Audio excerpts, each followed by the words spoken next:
I am 94 years old, and I have been watching people waste their lives since before most of you were born. And I'm not talking about the big dramatic wastes, the drugs, the gambling, the obvious disasters. No, I'm talking about the quiet, respectable, socially acceptable ways that people throw away the best years they have left. The kind of waste that looks like responsibility, the kind that looks like good sense, the kind that nobody warns you about because everybody around you is doing the exact same thing and nodding along like it's perfectly fine.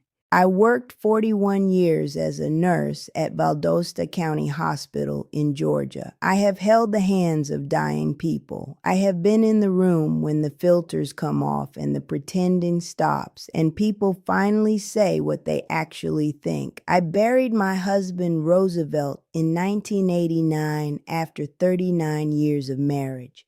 I buried my daughter Pamela in 2001. She was 47 years old, and she was still waiting to start her real life when she left this earth. I lost my best friend Dorothea. I lost my brother Leroy. I have had more grief than most people will ever know. And I say that not to impress you, but to tell you plainly, I have earned the right to say what I'm about to say. And what I'm about to say is going to make some of you uncomfortable. Good. Uncomfortable means it's true. Now, before I get into it, let me tell you who I am, because I am not a wise woman by nature, and I don't want you thinking I was born with some special gift. I grew up on Drexel Street in Valdosta in a house that had 6 children and 1 bathroom and a mama who sang hymns while she cooked and a daddy who never once in his life complained about a single thing. We were not wealthy. We were not connected. We were just people trying to get through with some dignity intact. I started nursing in the fall of 1952. I was 22 years old, and I thought I knew a considerable amount about life. I did not. I knew how to take a blood pressure, and I knew how to smile when I was tired, and I knew how to make people feel like things were going to be fine even when they weren't, which, come to think of it, was good preparation for everything that came after. But the moment this whole thing started for me, the moment I started really seeing how people waste their time, was a Saturday afternoon in March of 1987. I was 57 years old. I was sitting in the hospital room of a woman named Frances Dubois, who was 71 and dying of kidney failure. And Frances looked at me. She had these sharp brown eyes that still worked just fine even when the rest of her didn't. And she said, "Hattie, I spent 30 years worrying about what people thought of me. 30 years. And you know what? Not a single one of those people was thinking about me at all." I laughed because I thought she was being funny. She wasn't being funny. Here is the thing that I find almost impossible to explain to people who are still in the middle of their lives. After 50, you are not in the beginning of anything. You are not in the middle either, not really. You are in the part of the story where the decisions start to show, where you look around and you can finally see clearly without the fog of youth which things mattered and which things were just noise. And the paradox, the thing that keeps me up sometimes even at 94, is this. The things that waste the most time after 50 are the things that feel the most important while you're doing them. They feel urgent, they feel necessary, they feel like responsibility and self-respect and good sense, and they are eating you alive. I did every single one of these 5 things, every last one. Some of them I did well into my 60s. And every time I think about the hours, the actual hours of my one life, that I spend on these 5 things, I want to reach back through time and shake myself by the shoulders. I can't do that, but I can talk to you. So listen. The first waste of time is trying to convince people who don't want to be convinced. Child, please. Let me tell you about my neighbor, Earl Simmons, who lived 3 houses down from me on Patterson Street from 1975 until he moved away in 1991. Earl was a stubborn man, not bad, just completely, immovably convinced that he was right about everything. His diet, his politics, his opinions about how you should raise your children, all of it. Roosevelt, my husband, used to try to have conversations with Earl about ideas, real conversations, and every single time he'd come home looking like he'd been hit by a slow-moving truck. I spent 15 years of my life trying to change Earl's mind about things. 15 years of dinner time debates and careful arguments and finding the right words in the right moment. You know how many times I changed Earl's mind? Not once, not a single solitary time. The day I finally stopped trying, I remember it was a Tuesday in October of 1989, just a few months after Roosevelt passed. I felt something lift off me that I hadn't even known I was carrying. A whole weight gone, because here is what I learned. After 50, the people in your life are mostly who they are going to be, and your job is not to renovate them. Your job is to decide whether you want to spend your remaining time with them as they are, or whether you need to love them from a little further away. You know exactly who I'm talking about. You've been arguing with that person for years. You've been crafting the perfect response in your head at 2 in the morning. You have explained your position carefully and thoughtfully and with great patience multiple times, and it has changed absolutely nothing. That is not a coincidence. That is information. And after 50, you do not have the time to keep ignoring it. The second waste of time is carrying grudges against people who have already forgotten what they did. I had a falling out with my cousin Vera in 1978 over money, specifically over $200 that our aunt left in her will and that Vera kept for herself when it was supposed to be split. $200. I was furious. I stayed furious for 11 years. 11 years of family reunions where I was polite and cold. 11 years of my mama asking me why I didn't call Vera more. 11 years of carrying that $200 in my chest like a stone. In 1989 at Roosevelt's funeral, the Lord forgive me for not doing it sooner, Vera hugged me and cried, and I realized she probably hadn't thought about that $200 in a decade. She had moved on completely. She didn't even seem to know there was still a problem. I had been locked in a prison that I built myself, and she didn't even know the prison existed. I lost 11 years with my cousin over $200 that is now worth nothing to anyone. After 50, a grudge is not justice. It's just rent you pay on a property you don't own. Every day you carry it, you pay. The other person is out there living their life, probably fine, probably not thinking about you at all. And you're in there, still locked up, still paying. Let it go. Not because they deserve it, because you deserve your own freedom back.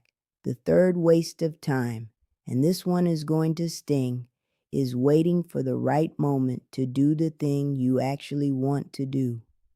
I always wanted to go to New Orleans. Always. Roosevelt and I talked about it for the entire 39 years of our marriage. Every year something came up. The children needed something. The money was tight. We were tired. We'd go next year. Next year, next year, next year. Roosevelt died in 1989. He never saw New Orleans. I didn't go until 1997, 8 years after he was gone. And I sat in a restaurant on Bourbon Street eating beignets, and I cried into my coffee like a fool because he should have been right there across the table from me. And he wasn't, and it was my fault. My fault, because I was the one who always said next year. I know you have a New Orleans. Everybody over 50 has a New Orleans. A trip you haven't taken, a conversation you haven't had, a thing you've been putting off until the kids are grown, until you retire, until the timing is better, until you feel more ready. I am 94 years old, and I am telling you plainly, the timing is never going to be better than right now. Right now is all there is. There is no other moment available for purchase. Book the trip. Have the conversation. Do the thing. Today, if you can. This week at the latest. Because next year has a way of becoming never, and never is a long time to regret something you could have just done on a Tuesday. The fourth waste of time is performing a version of yourself that you don't actually like. I spent a good portion of my life, I'm going to say from about age 35 to age 62, performing the version of Hattie Mae that I thought people expected. The strong one, the capable one, the one who had it handled, who didn't need anything, who was fine, who was always fine. I was a nurse. I was a mother. I was a deacon's wife. I had a reputation to maintain, and I maintained it like a second job. And somewhere in all that performing, I lost track of what I actually thought, what I actually wanted, what I actually felt on a given Tuesday when the performing stopped and the house got quiet. My daughter, Pamela, Lord rest her soul, said something to me in the summer of 1999, 2 years before she passed. She said, "Mama, I don't always know what you really think about anything." And she was right. I had gotten so good at presenting the acceptable version that even the people closest to me didn't know me. Not really. After 50, you do not have enough time left to spend it being someone you invented for other people's comfort. Take off the performance. Say what you think. Want what you want. Be the actual person. The actual person is more interesting anyway. I promise you that. The fifth waste of time is comparing your life to other people's lives. This one I save for last because this one is the most modern disease I see. And child, it is a disease. I didn't have the internet. I didn't have a telephone full of other people's highlight reels. And I still managed to waste years of my life comparing myself to my neighbor Margaret, who had a nicer house, and my colleague Paulette, who seemed to have a better marriage, and my sister-in-law Cynthia, who just always seemed to have everything more together than I did. I found out at Paulette's retirement party in 1994 that her marriage had been in serious trouble since 1981. I found out at Cynthia's daughter's wedding that Cynthia had been struggling with sadness so deep she could barely get out of bed some mornings. Margaret's nice house had a leaking roof and a husband who drank and a loneliness inside it that I never would have guessed from the outside.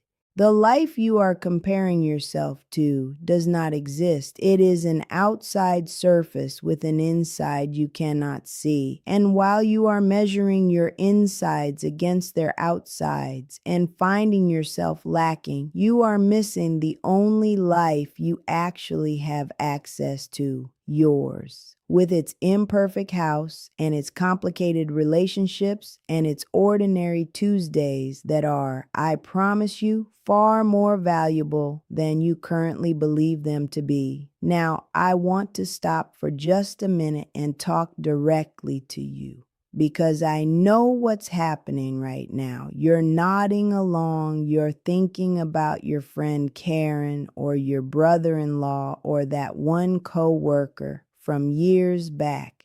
You're finding the people in your life who need to hear this. You are not applying it to yourself. I see you. I was a nurse for 41 years. I know exactly what selective listening looks like, so let me be specific. You have been waiting to do something for more than a year now. You know what it is. You've thought about it in the car, in the shower, in those quiet minutes before you fall asleep. You have a good reason why now isn't the right time. And that reason is at least partially real, but it is also partially just fear dressed up in practical clothing. Right now, while you sit here watching me, there is someone in your life who is getting older faster than you are allowing yourself to notice. A parent who is slower than last year. A friend who mentioned feeling tired in a way that worried you for a day and then you forgot about. Someone who is in the last chapters and doesn't know it yet, and neither do you, but the chapters are going fast. You are not as young as you feel. The people you love are not as permanent as you are treating them, and the things you are spending your energy on, the convincing, the grudges, the waiting, the performing, the comparing, are costing you the only currency that cannot be replaced. Time, just time, your time, the only thing you actually have. I'm going to die. Not in a scary way, just in a matter of fact, I've made my peace with it way. I am 94. I have had a long and full and sometimes very hard life, and I have no complaints that the good Lord would take seriously. But I think about the people in your life who are closer to the end than they appear. Your parents, if they're still here. Do you understand that you may have fewer Sunday dinners left with them than you can count on both hands? Your older friends, the people who have been there quietly, consistently, in the background of your life for decades. They are running out of time, and so in a way you are not fully accepting yet, are you? The 5 things I told you about today, the convincing, the grudging, the waiting, the performing, the comparing, they all have one thing in common. They are all ways of being somewhere other than where you are, with someone other than who you're with, in some imagined future or some unresolved past, instead of right here, right now, in the only moment that is actually real. You have time to stop, not infinite time, but some time, and some time is enough if you use it right. So here is what I want you to do. Not this weekend, today. Pick one of those 5 things, just one, that you know you've been wasting your time on. The one that made you go quiet when I was talking. And I want you to make one decision about it today. One real decision. Then I want you to call somebody you love. Not text them, call them. And just tell them something true, something you've been meaning to say. It doesn't have to be dramatic. It can be simple, but it has to be real. And if you have a person in your life who is getting older, who won't be here forever, who you've been meaning to spend more time with, go see them this week. Don't organize it. Don't plan it perfectly. Just show up. That's all I've got. I'm 94 years old, and I've seen a lot of people reach the end of their road. And the ones who were at peace were not the ones who won the arguments or held the grudges or waited for the right moment or performed the best. They were the ones who showed up for the people, for the moments, for their own actual lives. Show up for yours. Stop wasting the time you have left on the life you could have lived. Start living the one that's right in front of you.